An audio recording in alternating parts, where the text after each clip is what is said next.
I'm not sure if you received an email or message from the e-learning system, but there's a questionnaire on the e-learning system for you to do during the class today. Let me set up my Google Translate. Take your time to set up Google Translate if you need it. Good morning. Today we are on lecture 4 of Anthropology's Intro to Anthropology and Human Condition. I've changed the title, haven't I? Anthropology and Human Nature it was. I put the human condition. I have stuff to say about that, actually. Human nature, that's a big debate in anthropology. Good morning. And the difference between the debate whether there is human nature at all and whether what is important about the social is nurture or nature. So I'm not sure what the translation for the name of this course should be, but I've obviously not really thinking, changed it to Anthropology and the Human Condition. And the human condition, do you know, I think that goes back to an undergraduate degree, that subject that I did with a teacher called Professor Emlina Weid-Browser. Don't even know if she's still alive. She's a wonderful German theory teacher at Deakin University many years ago. So out into the ether, greetings to Professor Weid-Browser. Today we are lecture 4, as I said, it's 7th of October. This is group 1 of the Anthropology intro. And we are talking about war.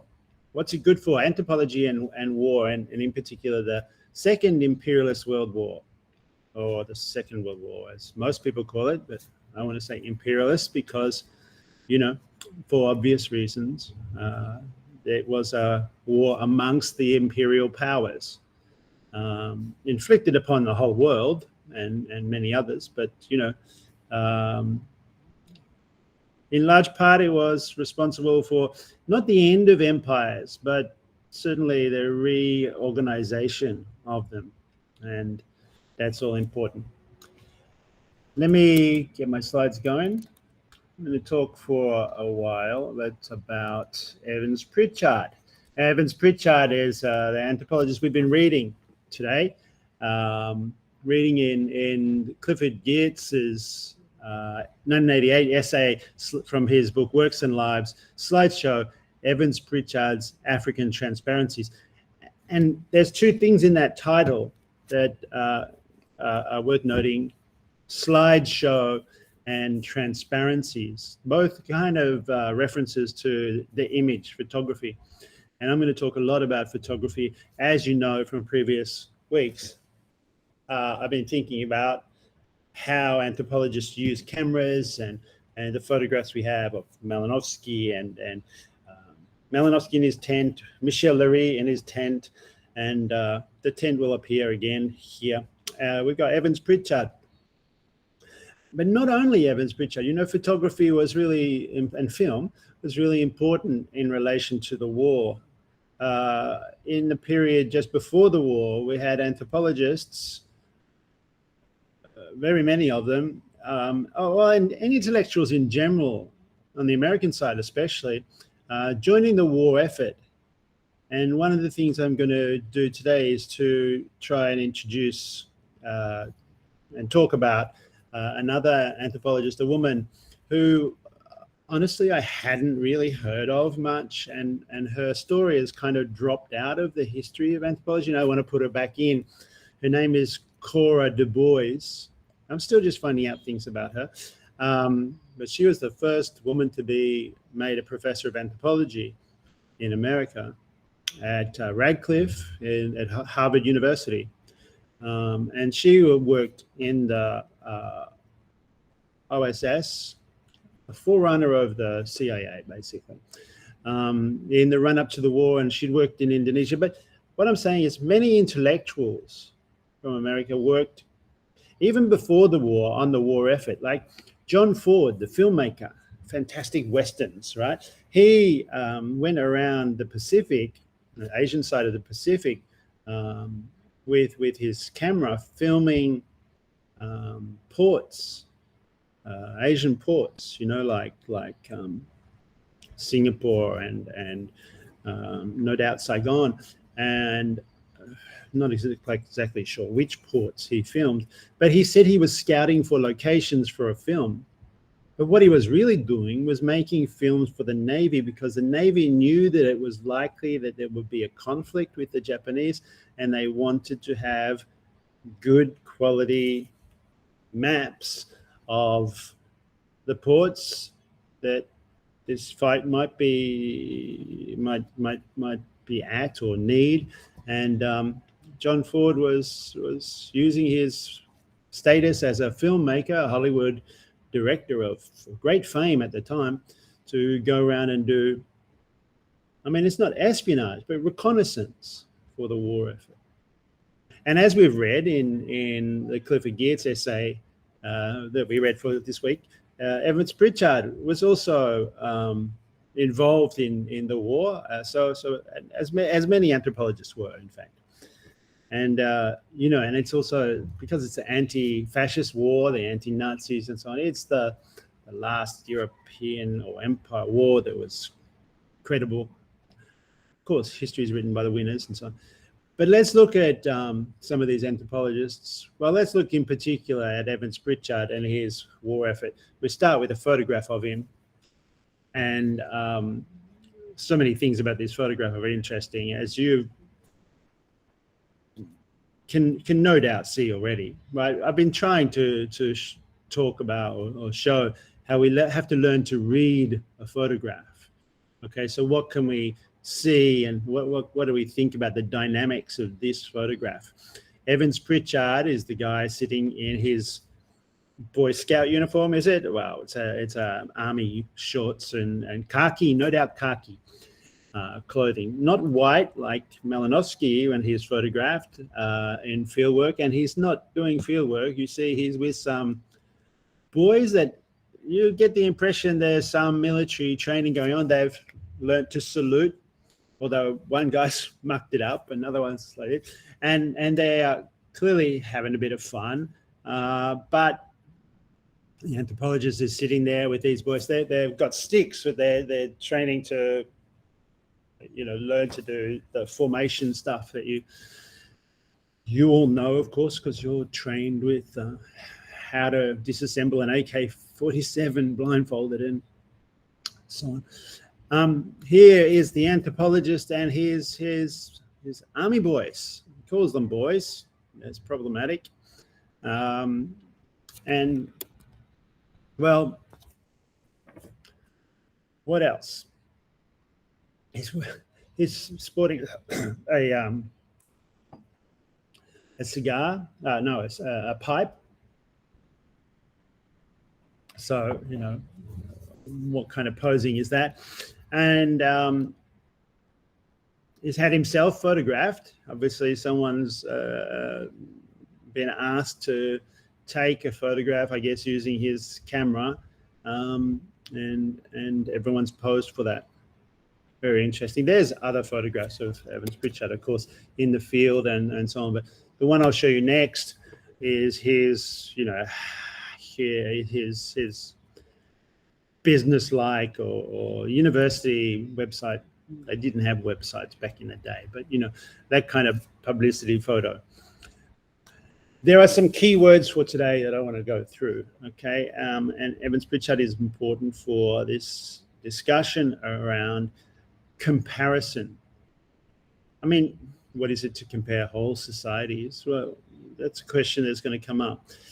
Evans-Pritchard's book is called The Nur, right? And he is the book that I'm looking at today. Not his first book. His first book was about the Azande.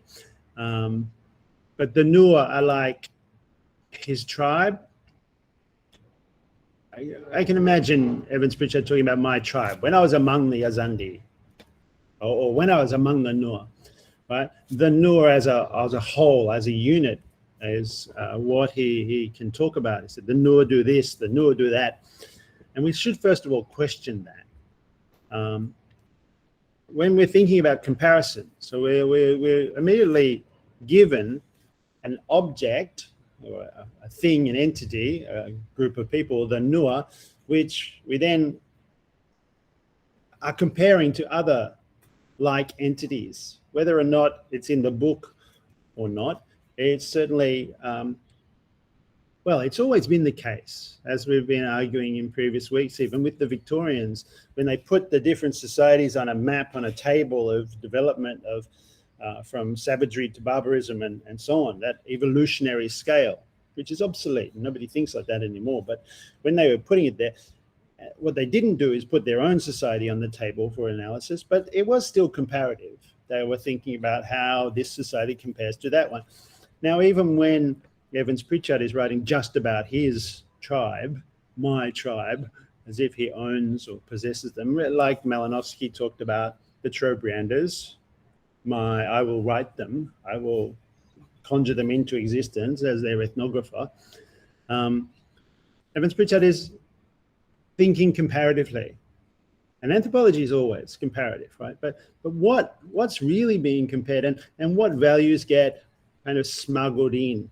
And we can start to question these ideas that there could be something coherent called the Nua, right? In a comparatively, like we would say, the Australians or the Vietnamese. Right now, we might usually, for convenience of just talking, happily say the Australians, right? Australians do this, Australians do that. But, you know, I'm Australian, right? I don't really fit, in my head anyway, I don't fit most of those categories. Australians are good at sport. I was when I was young, but I'm not. You know, I watch it, sure. Australians are relaxed and friendly. Sometimes I'm relaxed, sometimes I'm very stressed.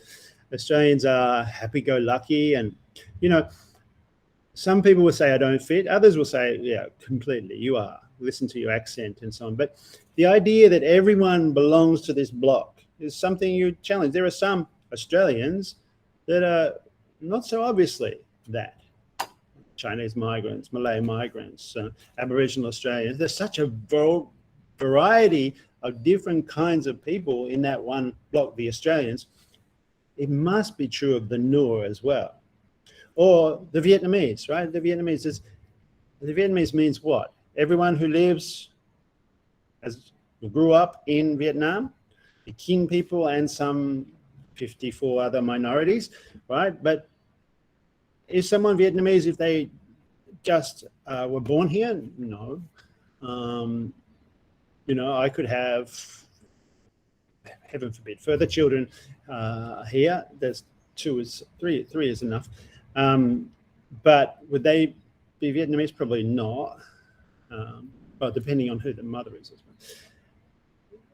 But does an entity like that really make sense? I mean, it makes sense to talk about it because, you know, somebody asks you, who are you? And you say, well, I'm Vietnamese and I'm a student and I'm a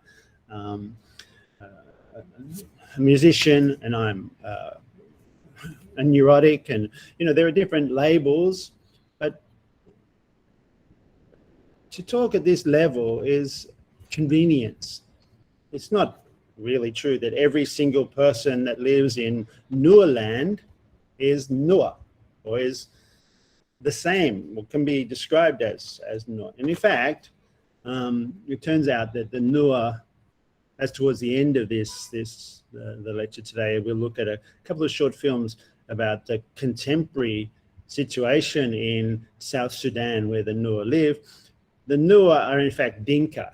Now they're at war with the Dinka at present, but it seems that the Nuer moved into Dinka territory from the north and over hundreds of years now married into and bred with the Dinka, and the Dinka became Nuer. All Nuer are somehow ex-Dinka. So the idea that there is a tribe called the Nuer is really problematic, but they identify as Nuer for convenience now and politically. So when we're doing comparison, these things are a little bit fictional, and we have to think about that.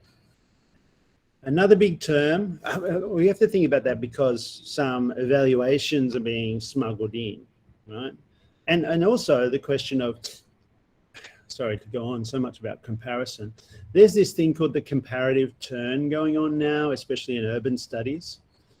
In anthropology, every decade or so seems to have a new turn. So there was the philosophical turn, there was the ontological turn, there was the writing culture turn, there was the structuralist turn, there was the structural functionalist turn.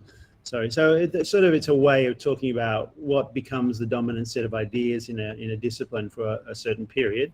It seems to be a change every decade or so. Like the one 15, 20 years ago was the ontological turn. And now there was a period, maybe it's coming to an end now, where there was a or a kind of turn to thinking about humans and animals. And now then there's either a pandemic turn or a climate change turn, where a focus of anthropology is shifting to those topics. Although there's also this push be a comparative turn, and people are talking there about how you compare societies and at what level, like the scale. So there's scalar comparisons. Do you compare what's going on in the Nur and say, right, these are human social relations and they can be compared to, generalized to all humans? So are they comparing from the small to the big?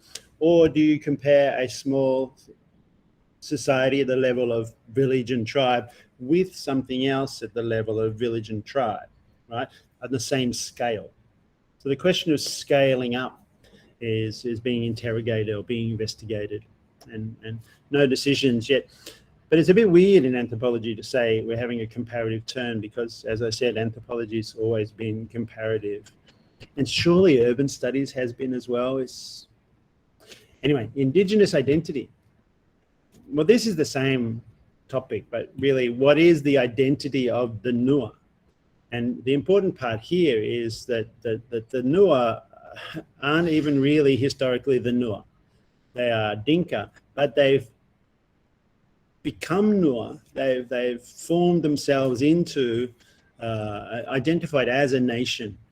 And now they had a separatist movement, and there's an ongoing civil war in South Sudan, largely because of this, right?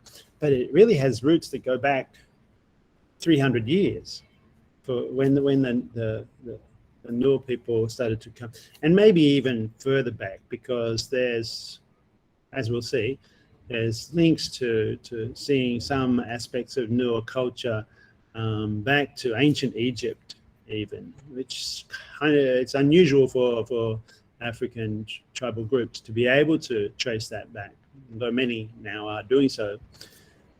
Absence of historical records, lack of focus of historians until recently,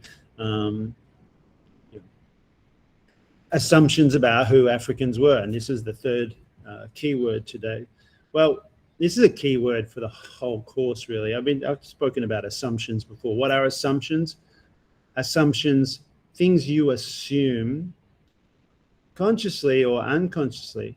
It's like what you take for granted.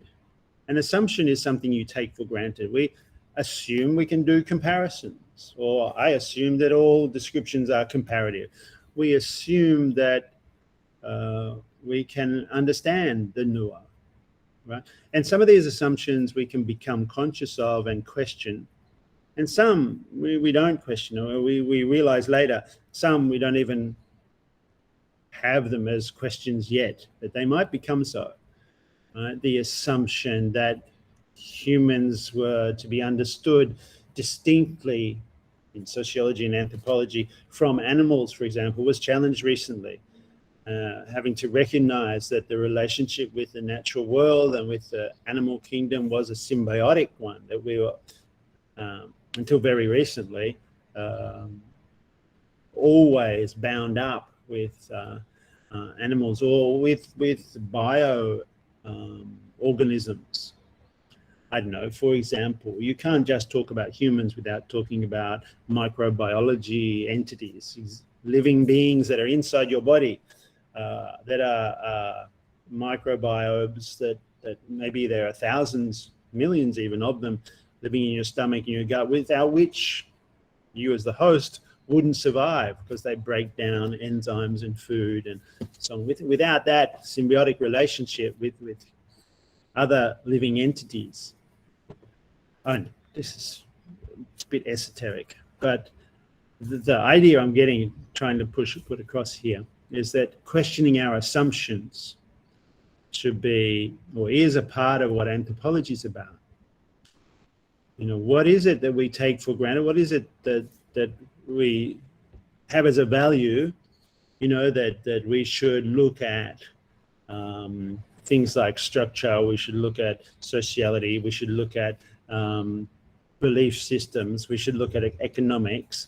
In order to understand the people, we should look at all these different things one by one, and that might be an assumption, because maybe we should look at how they're related and look at them all at the same time, or the order in which we do things. These are our evaluations that we want to try and become conscious of or aware of, and to the extent that they shape what we produce as knowledge, or how we even understand what we can understand. And the assumptions of the early anthropologists are, of course, that they were studying people that were inferior to white civilized Europeans, right? What an assumption, and arrogance, outrage based on racism, political advantage, technological superior, the gun, colonization, right? The assumption that it was okay to leave England and go and colonize the world, something that's only, not even everyone in England has agreed that was questionable. Or to go out into the rest of the world, Africa or Papua New Guinea, whatever, and to pacify people. And that's the other one that should be taken into account for today and for other weeks. We mentioned Malinowski arriving in the Trobrianders not many years after they had been pacified, so stopped from tribal warfare. And then we looked at the introduction of the game of cricket, which took tribal warfare and turned it into a kind of competitive, non-competitive actually, a new symbolic gaming of cricket. Pacification is the name of the ocean, the Pacific, is there. It's supposed to be smooth and calm. We know, of course, the Pacific is not always smooth and calm. There are storms and cyclones and typhoons and so on, and weather. But the Pacific solution in Australia is to exile refugees seeking asylum seekers into islands in the Pacific. It's not very peaceful and Pacific at all, not very calm.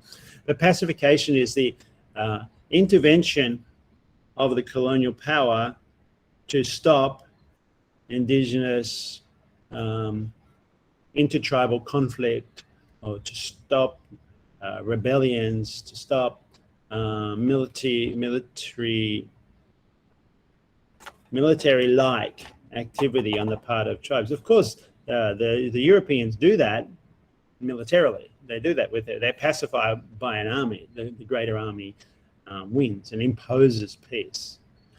And that's still going on, of course. That's what the Americans have just tried to do in Afghanistan and so on, to pacify the Taliban, to end the civil wars. And of course there was resistance against that, and that's part of what they tried to put down. Anyway, these are the key terms for today.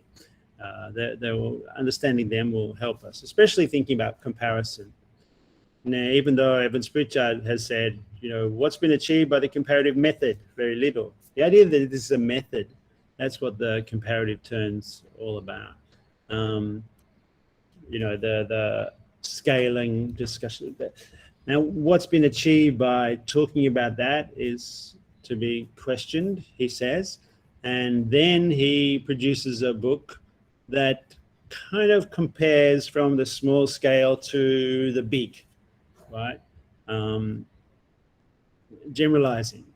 And this is a problem in all anthropologists, and no doubt in sociologists. Descriptions of culture is how you move from particular examples to generalizations about human culture and society, or human nature, or the human condition.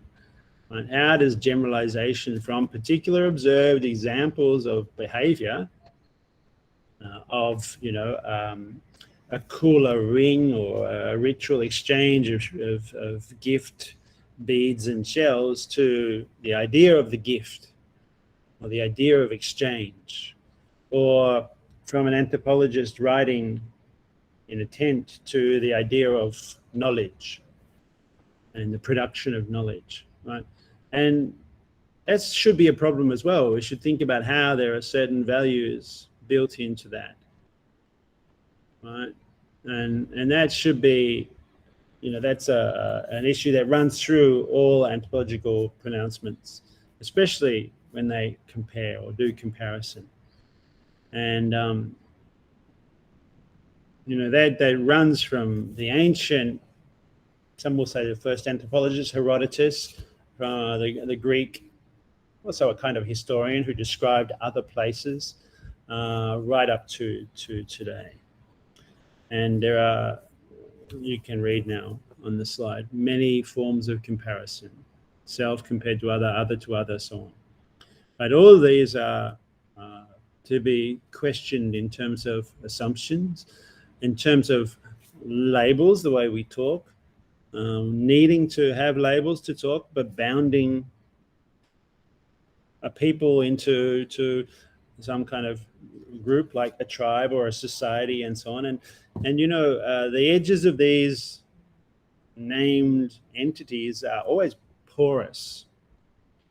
Means that the boundaries are, people move through them in and out. People are not quite Australian, not quite Vietnamese, or not quite Nua, or more Dinka than Nua, or something like that.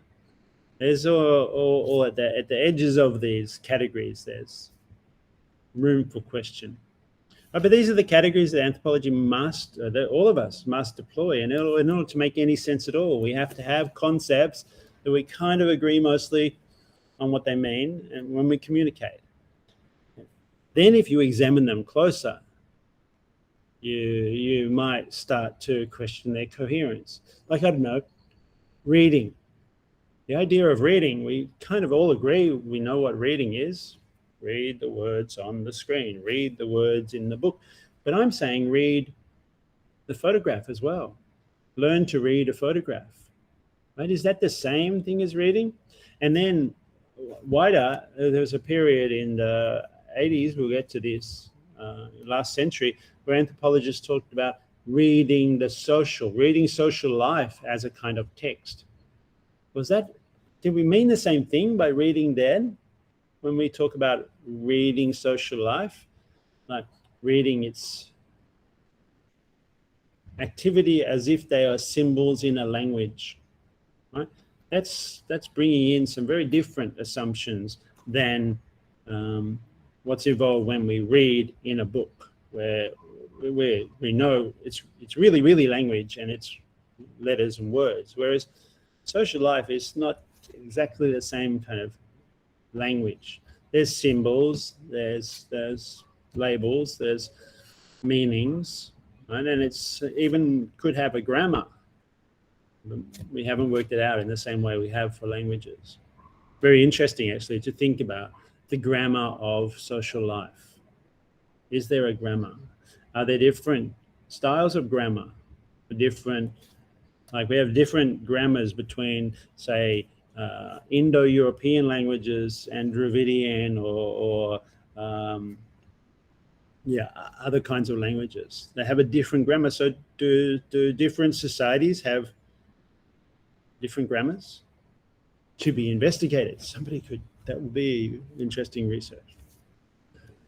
So, there are these categories that anthropology deploys, and we have to try and understand them. And this is what I've been talking about: the Balinese, the African Nua, the Nua, the English, North American, male, female, young, old. All these are So I want to get on to look at the photographs in Evans-Pritchard's book, The Noir. Right? The Noir came out in 1940 in the first year of the Second Imperialist World War, as I've called it. And it had about 60 or 70 photographs. And I'm going to look at some of the photographs, since we can't read a 300-page book in one session. Could do a whole course on the Noir, of course, their importance, but that would be, I don't know, probably a lot of people will get bored by that. But there's some things to be learned about reading photographs and thinking about this, like, for example, this first photograph, not the first photograph in the book, but this first one that I've chosen to pick up on, because it's got some interesting problems. The first thing is, right, Evans-Pritchard is probably taking the photograph, and what you see by eye is probably different to what you see by a camera in those days. I mean, this is no longer the big box camera of Malinowski. Maybe it's more like what was called a box brownie, about that big and so on, that Evans-Pritchard has, maybe 150 millimeters by 150 millimeters. Still a box. Still, you need people to stay still, maybe not as long. But it's clear that what you see by the eye and what you see through the lens of the camera are not the same. And unlike now, where our cameras are so highly tuned that you can probably see more with your camera, certainly at night, than you can with your eye. Clearly, for Evans-Pritchard in this one, you could see more from his eye, because he's captioned the photograph sandy ridge with cattle byres on the horizon. And cattle byres are places where you keep your cattle. The Noir are cattle herders, right? They keep cattle, and they are a transhumanant people, which means they move from one place to another, and their lives are in a couple of different places. Basically, they live in the hills during the summer because it's cooler and there's food for their cattle, and they live on the plains after the rains, when the plains have grass, or vegetation for their cattle to eat, right? And they can't stay there during the summer.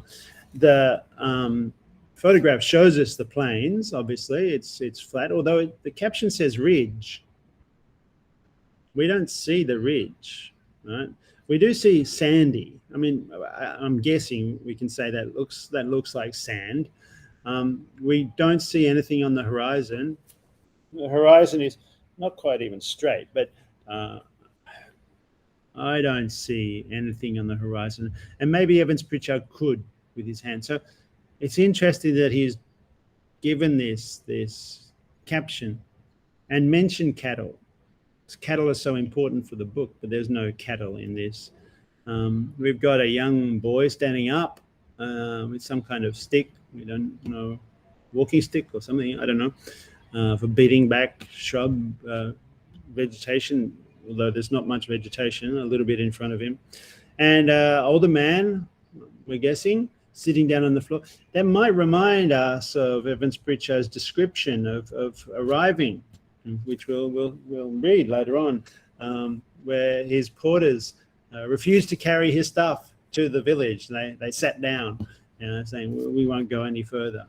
I mean, but it's probably not from that same scene. But the idea that there's something interesting in this photo, Evans-Pritchard doesn't mention the photo in the text.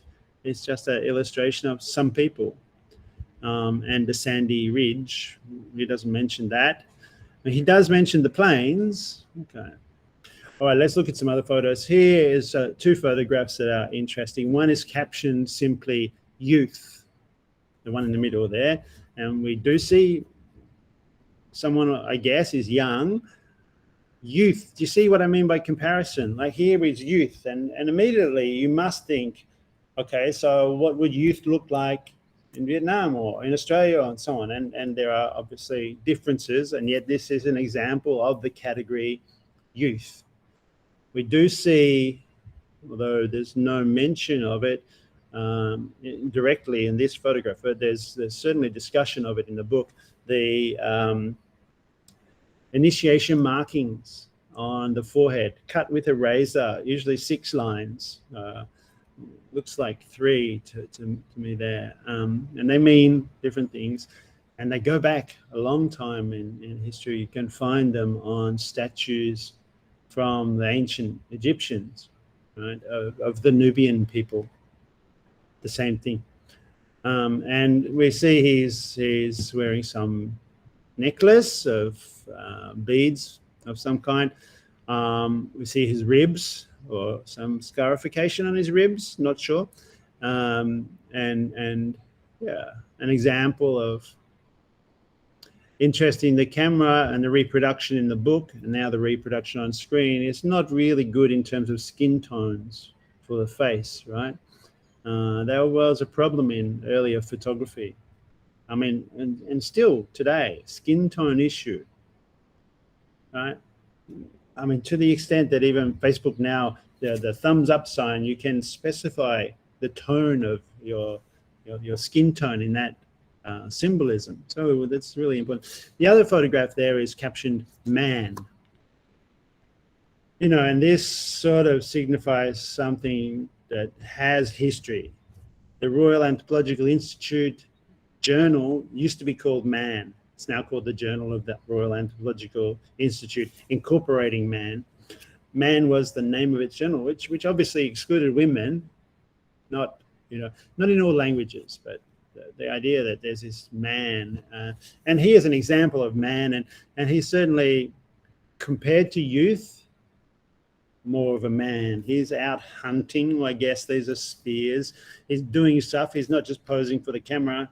You can almost see from his expression, he's saying, "Come on, Evans-Pritchard, Edward, hurry up, get the photo done. Let's go. We've got to go and hunt down some zebra or giraffe or something." You know, and he's muscular and an example of man. Of course, we're thinking comparatively already, right? You can't help but think like that, think comparatively, because it's captioned man. It's like, here is an example of the generalized human. One example up for consideration. All right, earlier in the book, I mean, it's one of the first photos. There's another youth, but this one's captioned youth. We don't find out their names. That's curious. We find out where he's from, Eastern Guard, a jock. Fascinating. It's fascinating, but he's fastening a giraffe hair necklace on a friend. Friend is another category, right? We don't see the friend really, cut off in the picture. We do see this guy, and we can read a lot of things here, right? There's some vegetation behind, I don't know how significant, but so this could be the hills side, right? He's wearing quite a lot of ornaments. He has this arm bracelet, and I want you to remember that one for when we see the video of the French photographer towards the end, because she's got one as well, you'll notice, brassing, wearing some beads, and he's got a headband thing, and he's also putting some sort of necklace on his friend. So there's decoration, and he belongs to a certain age status group. He's a warrior of sorts. We learn from the yeah, he's really interesting as well. And here he's also charismatic, right? He's got this great smile, and the camera has caught his face much better than in any of the other photos, really. So that will explain why it's so early in the book, perhaps. You get a really good image of what a strapping young man this figure is, right? Although, yeah, anonymous. But the book really is about a people that look after cattle, ox, right? And so it's really interesting to think of Evans-Pritchard's, the way in which he photographs cattle, right? And the caption for this photo quite early on in the book as well was "milking a restless cow." And I've always thought this was an interesting photo, and it's become even more interesting for reasons I'll explain in a minute. Milking a restless cow. And actually, it's again the same structure of photo as the first one we looked at. One person standing, the other one sitting, but now we've got the cow, but the cow seems restless. It wandered off out of shot, it seems. And this is in a book. Yes, it's about the Nua, but the Nua have cows, and cows are all important. And what we see is the backsides of 3 cows in this photograph. Strange choice, I think, to include this quite early on in the book again. All right, the cow's restless, so there's a guy holding a tether to the cow's hind leg. So, right, but he's also a bit relaxed about it. Anyway, there's several photographs of cows, cattle, ox that are you know, Evans-Pritchard seems to be trying to get a photograph of a cow to give us, to show how important they are to the Nua, but they don't sit still enough for his camera. His camera's got so he ends up drawing them, and he gives us 2 pages of drawings of ox, cows. They've got horns, so I'm guessing they're ox, bulls. And their color markings. I had no idea that people drew significance into the different shapes of and colors, although they're not in color, right? They're in black and white. Think of Clifford Geertz's description of the black and white in-charm color of it all, which we'll see when Evans-Pritchard tries to take other photos of cattle. I mean, here though, the markings are, there's 2 pages of this. I've only photographed one part. But in the chapter 2, Interest in Cattle, you open the book, one side it introduces the chapter, Interest in Cattle, the other side is a photograph, and it's this photograph. Now he's framed the cow, but something has intervened, and it's his interest in this near-naked woman. And, you know, this is strange way for Clifford Geertz to refer to the black and white in-charm color of it all. What's charming about this? Geertz is an interesting character as an anthropologist. He's an elderly man who wants to be a storyteller, or is a storyteller.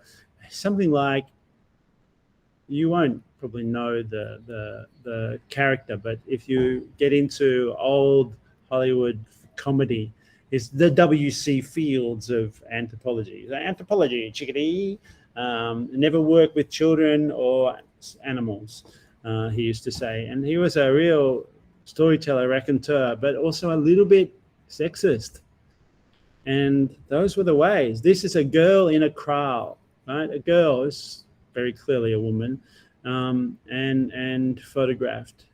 You know, in the chapter, Interest in Cattle, got to ask, what is Evans-Pritchard's interest here? He keeps on photographing girls in gardens, girls in cattle field. I mean, he manages to get them, but not the cows, right? This woman actually doesn't look like she was happy to be photographed. What are you doing, photographing me doing? I'm milking a cow. Go, leave, right? The look on her face, I think, says a lot about the invasive nature of the camera, that the camera can then consume people and objectify them and capture them. All of those questions that we raise about the voyeuristic gaze of the anthropologist's camera on the savage, naked flesh of, yeah. So I question the way in which Evans-Pritchard whips out his camera and is a bit invasive, right? As a research tool, the camera is something that, well, it can have different, yeah, everybody must experience this, have different reactions. Some people, they know about what a camera is doing, will compose themselves for a shot as soon as someone whip out a camera, and people put on their photo face or their photo stage. Other people don't do that. Their reaction to the camera is, I'm not ready, or that's invasive in some sense. And that's really interesting to think about how the anthropologist participating in the life of the natives and you know, Evans-Pritchard is saying that they were in and out of his tent all the time, and he, you know, never got any work done, never was left alone, although it allowed him to learn the language. It's good. The idea that he's just there amongst the village, in the village, participating in life is challenged a little by the idea that he's also getting out his camera and interrupting daily life and making people either pose or annoying them in the way we assume. I'm not sure that it's really annoying to her. It might have just been a moment. They might have been discussing how hard it is to get milk from this cow. And that's why she's kind of frowning. But the idea of thinking about how the camera as a research tool really separates the anthropologist out from everyone else in another level, not just like the clothes of the anthropologist wearing or where the anthropologist is from. The idea that Evans-Pritchard was participating in the daily life of the village is challenged by that. But also the construction of the story of the Nua done after the fact, right? So Evans-Pritchard did his fieldwork. He first arrived in 1930 among the Nua, and the book wasn't written till 38 or 39, right? So he had a long time to assemble his stories and put together and choose the photographs, and in fact crop the photographs, because look at this one. You've seen part of this photograph already. The part on the side of the cow, milking the restless cow, it was called. But the cow isn't restless, actually. He managed to photograph the cow fully in shot, but then cropped it for the book. Okay, a landscape shaped photograph won't fit in a portrait shaped book, so it had to be cropped.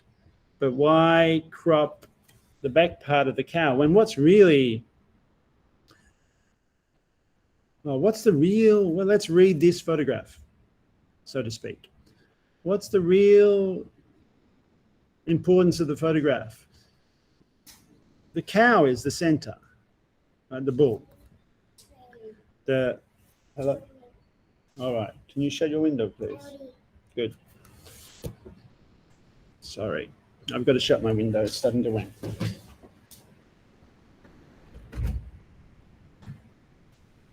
And my daughter came and told me that. I hadn't noticed. The cow is the center of this shot, right? You see that? And it gives us a bit of a, certainly more than the cropped version, a bit of an idea of the whole village layout. That the cows wander in and amongst the huts, that there's lots of people and lots of cows around all the time, really gives us an atmosphere of the place. Whereas the cropped version, let's go back to that, you know, is more contained, and the nature of it is more enclosed in. Although now we look at it, we see the other huts, and we do see that there's quite a lot going on in the background. It's not just these two guys, but the focus of the photograph is so different when we see that it's bigger one and brighter as well. This copy wasn't in the book. I found this later. It was from Evans-Pritchard's collection, right? And well, it's important. I don't know what's important about this. Let's think about it. I mean, of course you can crop photos. I'm not saying he shouldn't crop photos. Why did he make that choice, I guess, is the question. What were the assumptions here? What were the comparative things? Why did he pick those two guys on this side and the back of the cow, not the middle of the cow, let's say? I mean, did some censor say, well, we can't have this guy's buttocks in the full frontal is okay, but the bum is not, or maybe it was I have no idea actually, and we can't ask Evans-Pritchard. He died drunk apparently in his bath, having drunk gin. I don't know whether that's a true story or not, but he died at 80 years old. And good on him for still drinking in the bath, if that's what he was doing. But we can't project back to work out why he cropped the photo as he did, or if anyone required him to do so. But it's interesting in this book that's largely about cattle, that the cow in shot is cropped out of shot. This photo tells me more about Nuer village, surely, than any of the others. I didn't, reading the book, and I've taught this book as well, some more than 30 years, 35 years or so. Until this week, I hadn't a real conception of the layout of a Nuer village in the plains, right? Their summer 6 months that they spend. Anyway, I did know about lots of other things about the Nuer, and I've read all this stuff. Finally, on page 30, there is a photograph of a cow in shot. The one there, nice little portrait of the bull, horns and all. But we also photographs of the initiation ceremony where the boys are being made into men, right?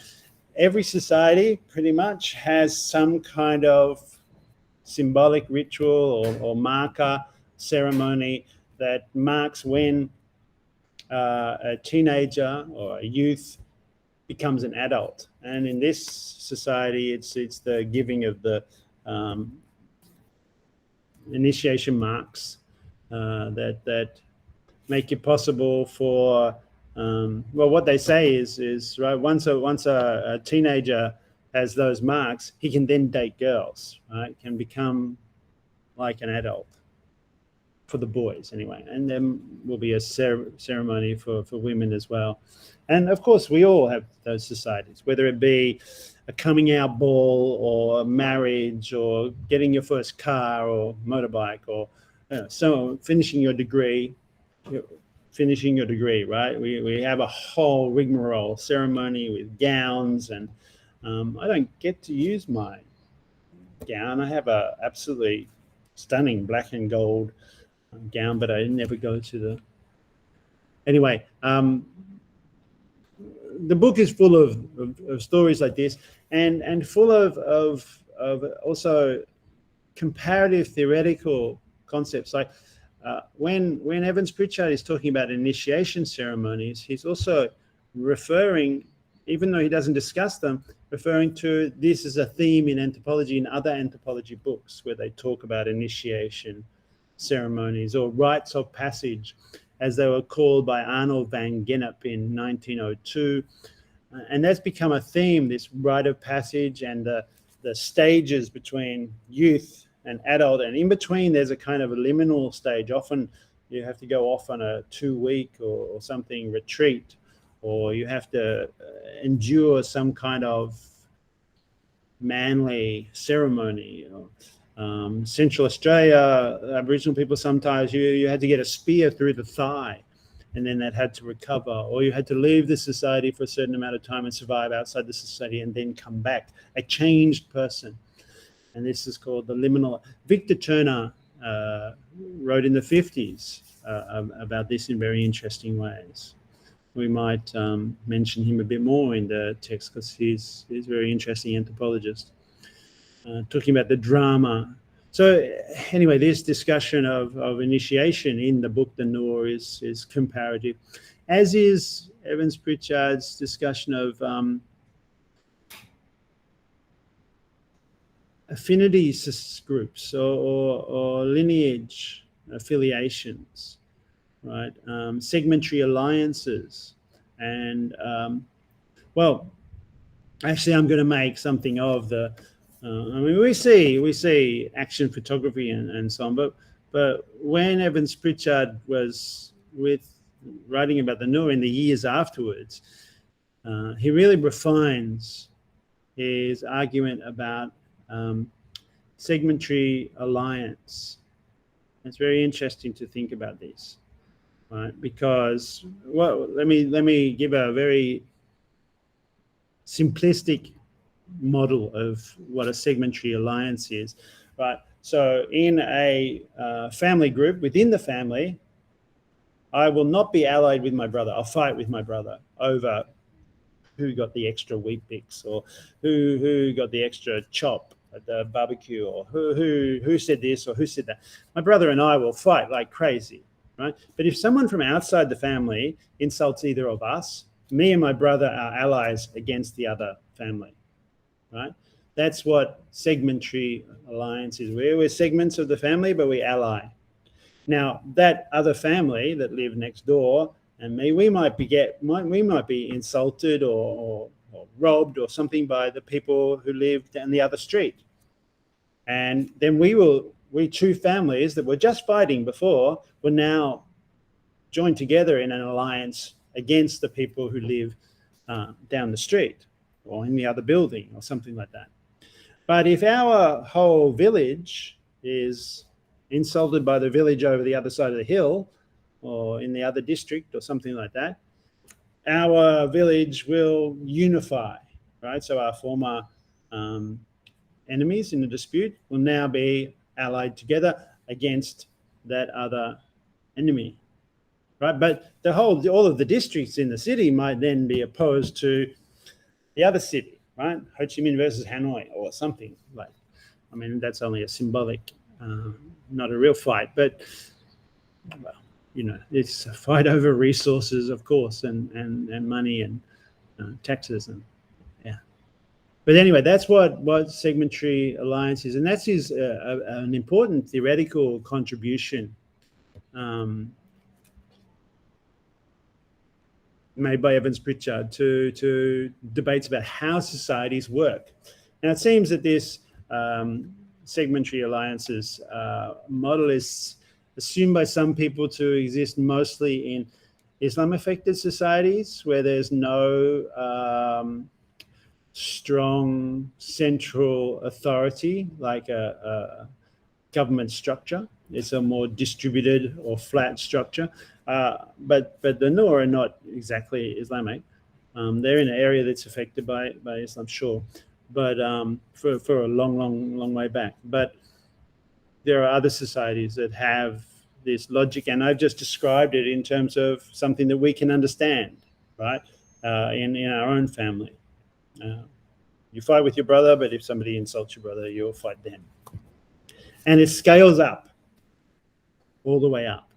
And that's really interesting. We'll see why. But Evans-Pritchard worked all this out in strange circumstances. And as I was saying, he was studying the Noor, and they were his tribe, but he didn't want to be there. Right? He'd been there. He arrived there only reluctantly and only at the request of his government. The government wanted him to help the Noor settle down peacefully after they had been pacified. Right? There was a military expedition, and they'd been bombed. And he doesn't say much about this in the book at all. It's the Noor. He's describing the Noor, but he's not saying the Noor under pacification. He's not saying the Noor under the bombs or the Noor in the process of being colonized and pacified. He's talking about the Noor almost as such, timeless. And, you know, they seem to have no history. And they are being subject to Harold McMichael's civil administration using the Air Force. We know the Air Force are involved because actually we see Evans-Pritchard does include one photo that is of a kind of map of terrain showing where the village is and maybe some bomb craters, I'm not sure, because this is if you read the photograph again, literally read the photograph, it's a Royal Air Force official Crown copyright reserved air view of villages. This is the Air Force photograph. He includes it in the book. And he does mention in the introduction that at one point he right? He was in the village, and a force surrounded the camp. The government force surrounded our camp. He means the Noah village, but it's already early days. Then they surround our camp, and they searched for two prophets who'd been leaders of a recent revolt. And hostages are taken by the government to try and flush out these two prophets, leaders. And Evans-Pritchard feels like compromise, so he leaves. And basically what he did was he did his fieldwork in two stints, one a few months, maybe 6 months, and then he goes away for a long period. I think maybe it's a year, and then he comes back for a further 8 months or so. And in between, the Noah pacified. And there's no real description of what happens to them in that period. Though, Evans-Pritchard can claim that he knows all about them. He reads exactly that.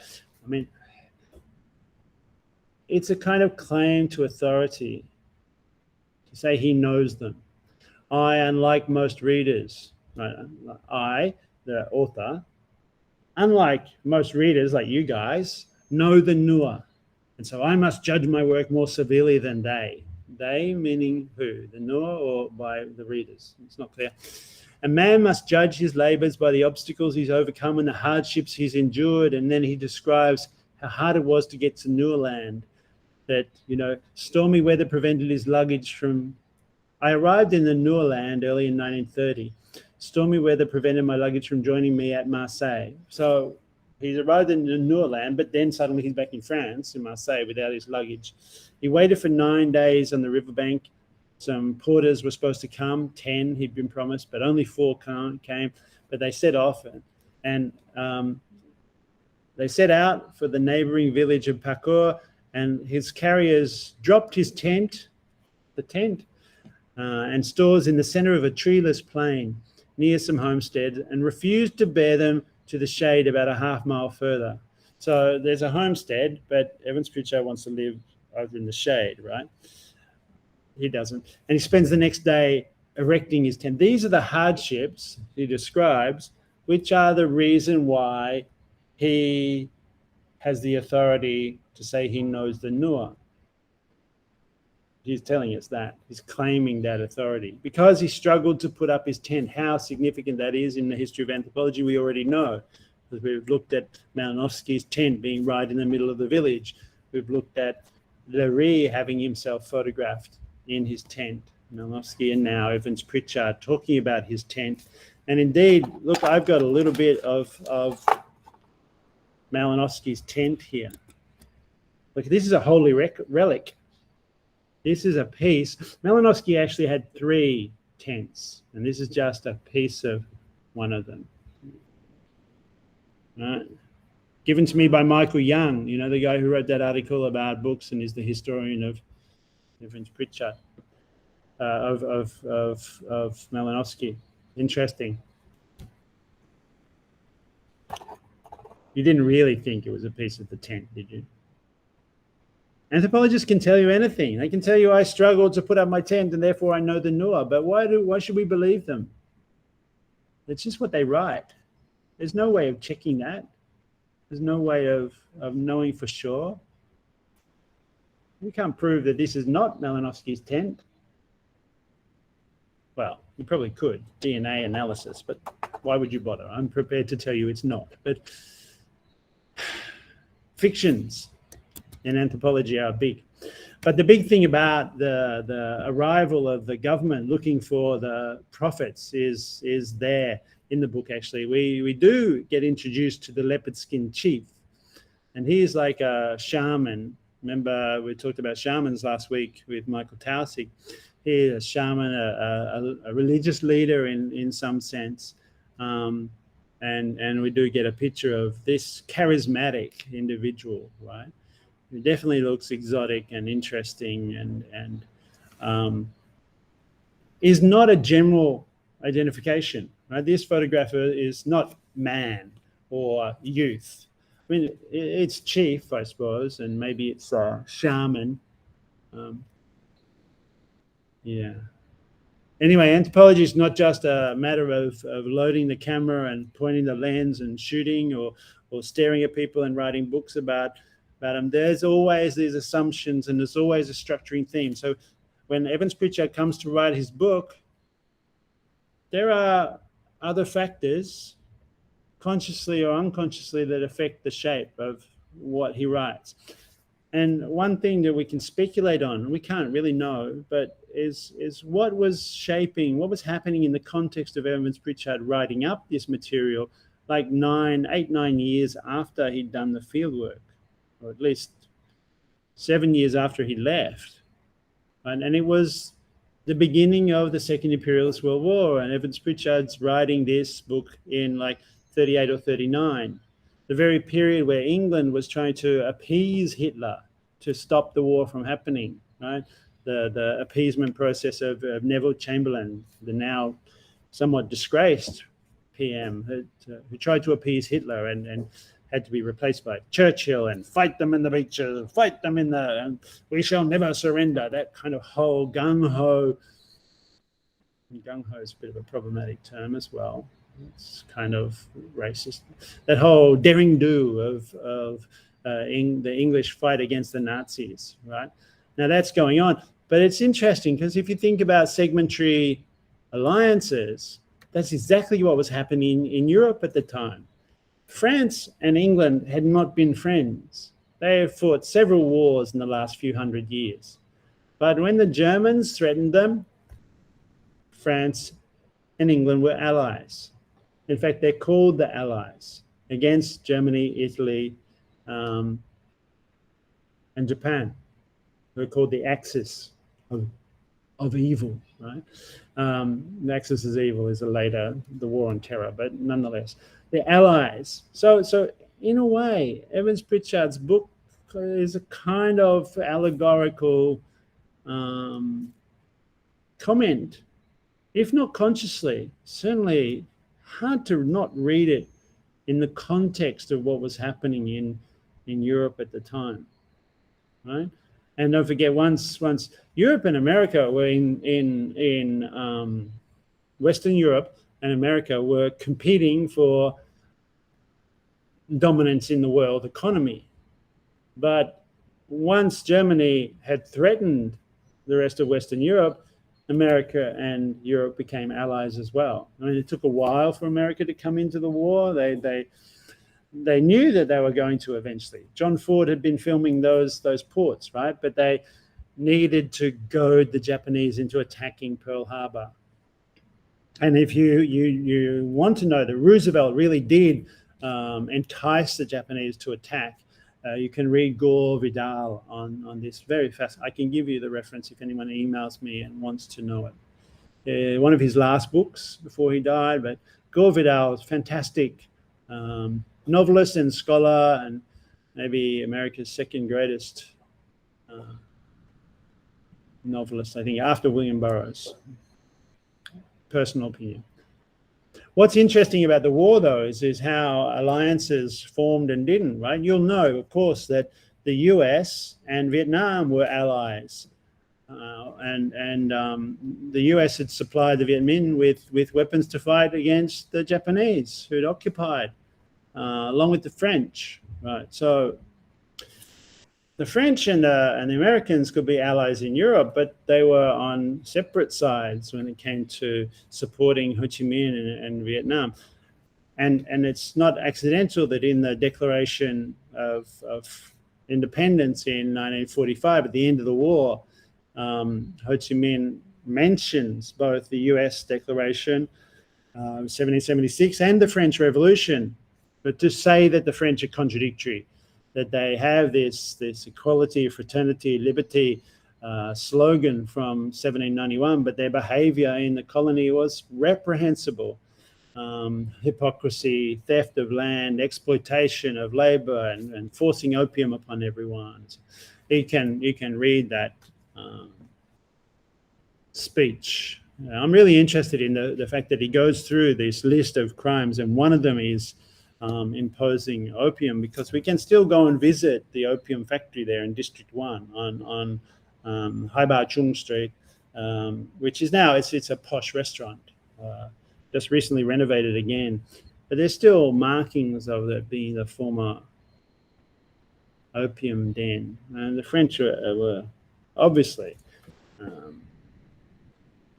Well, this lecture isn't about that, but you can guess that we've got not much good to say about the French during that period, and of course it was a great thing for Ho Chi Minh to declare independence in 45, but that the French did come back. I mean, that's a very interesting moment, right? So the Americans and the Chinese are on the same side fighting the Japanese as well. And the Americans and the Malay communists were also, and the English and the Malay communists were also in allies. Li Peng was the communist leader in Malaysia, and was awarded, given special medals and so on by the British for fighting against the Japanese in Malaya. But then for 10 years, there was a war emergency to drive the communists out of Malaysia, what became Malaysia. Eventually, Malaysia gets its independence, but not because of the communists, but not by the communists. The communists are kind of forced into exile in southern Thailand. Now, the intrigues that America were involved in is where I can place this kind of lost anthropologist, Cora Du Bois. Now, no relation, as far as I know so far, to W.E.B. Du Bois, the great black sociologist who you should be reading, and whose Black Reconstruction in America about after the Civil War is amazing, and his text huge. Here we go. This is Du Bois. Let me show you him. All right.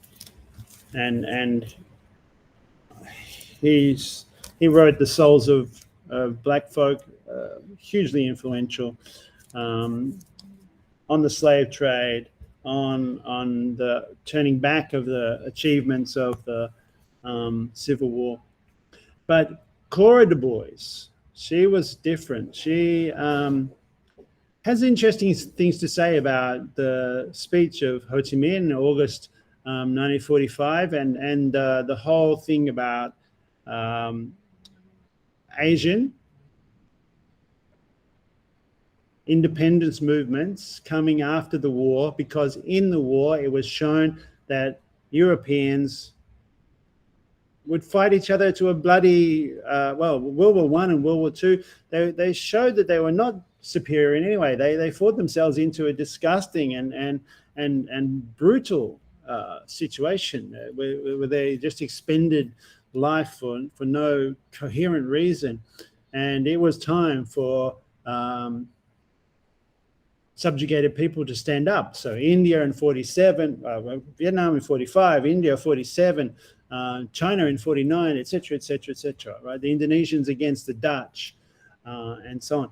Now, in that context, America, not the imperial power at the time, the French, the Dutch, the English were. America has a good reputation, and Cora Du Bois talks about that, and it's the start of the Cold War, basically. Right, she was a student of Arthur Kroeber. He's very interesting. He was he's the father of Ursula Le Guin. If you're into science fiction writing and you want to read about anthropology of the future, she's a science fiction writer, but because she's the daughter of Kroeber, is she the daughter of Kroeber or Kluckhohn? I have to check that. Anyway, I'm talking about Cora Du Bois. She was studied with Kroeber and studied the University of California, Berkeley for her PhD, and went on eventually to be professor of anthropology at Radcliffe College, Harvard, and then on to Cornell. But in World War II, she worked in the Office of Strategic Services. That's what becomes the Secret Service, right? The CIA. Her fieldwork, her work had been in Indonesia, so she was the section chief in Indonesia. And right Indonesia, the Philippines. This was in the whole time of Douglas MacArthur and the fall of Singapore, and then Douglas MacArthur saying, "I will be back," and the whole U.S. Sweep into Asia to, in effect, win hearts and minds and replace the old European powers in some sense. Cora then moved to Sri Lanka to run the research for the Southeast Asia Army Command. That's General MacArthur's operation, basically, for the whole war theatre against Japan.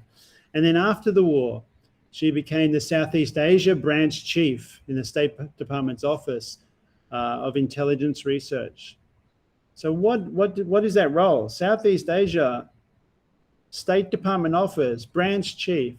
She was the head of the equivalent of the CIA in the period where the French were coming back into Vietnam with American support. Now, later on, it's interesting, she refuses the loyalty oath, and she then goes on to work for the World Health Organization and Harvard. So something happens, and I haven't found this out yet. I haven't read enough about her. Something happens to move her from this CIA secrets, this pro-war stance. And that's very interesting. But what she had to say more about the Japanese breaking up European colonial systems was advancing the cause of nationalism, not communism, in Southeast Asia, right? So the fact that the Vietnam communists also use nationalism then is redefined. They're nationalists. They're not. We couldn't admit that they were communists somehow. Anyway, they injected this is Cora, Du Bois, injected new confidence in the natives, still calling them natives, and this will be next to impossible for them to go back to their old way of life. The British, the French, the Dutch have no program to offer these people, right? So the French try to come back, the Dutch try to come back in Indonesia and they fail. The British come back and enter into a 10-year emergency war against the communists, and then they have to give up for independence. And the French are defeated eventually in 54 in Dien Bien Phu. And the US then no longer friendly, no longer with this. Well, what does she say? The United States has a backlog of prestige over here now, meaning Southeast Asia, because they had supported the war effort in World War II, but they slowly lost that prestige. And Cora Du Bois had pointed this out. That's what she said. And so that could be why she leaves. This is the whole, this is a cartoon-ish version from a Japanese book, looking at how the American on one side and the British on the other are using the theater of war, the Southeast Asia theater of war, as a game, playing a game of thrones. You see the battleships in the East Sea there, sailing past Condau and the Parcels, and in between Indonesia, Philippines, Borneo. I mean, the map's a little bit skewed there. And at least Australia's on it, because often it's not. The thing is, the war completely transformed the disciplines that were involved in waging it. Anthropologists involved in the war, but that changed anthropology. And this called David Price has some interesting things. Of course, other disciplines were changed as well: biology, physics, chemistry, medicine, aviation improvements, penicillin, rocketry, radar, radio. Radio was transformed by the war because of the work done on communication between armies and radar. The sets became able to send messages much further, and so on. And propaganda, arts and humanities, social science. I'm not saying they're the same thing, but these areas became much more refined and alert to assumptions and culture in new ways. Right, so it also meant that, well, it took a while in anthropology, as we'll see in a couple of weeks' time. In the decades after, American anthropologists and some got either more involved in the Cold War or reacted against that and denounced involvement in war, right? And started to talk about ethics. And in a couple of weeks' time, we'll be talking about ethics too, and the introduction of ethics, which is largely the American anthropologists introduced ethics because of Vietnam. And I think that is so clear an argument that we need to spend a whole week on that. But wow, I've talked for too long. I'm sorry. I think I'm passionate about this stuff, and so I've talked a while, and I'll open up for questions now and chat, and maybe have a break. And actually, we're going to do about 3 things at the same time, so we can have questions and talk, and a break. And let me share the screen for the e-learning. On there, I have a little questionnaire. All right, so I'm going to stop the recording for now.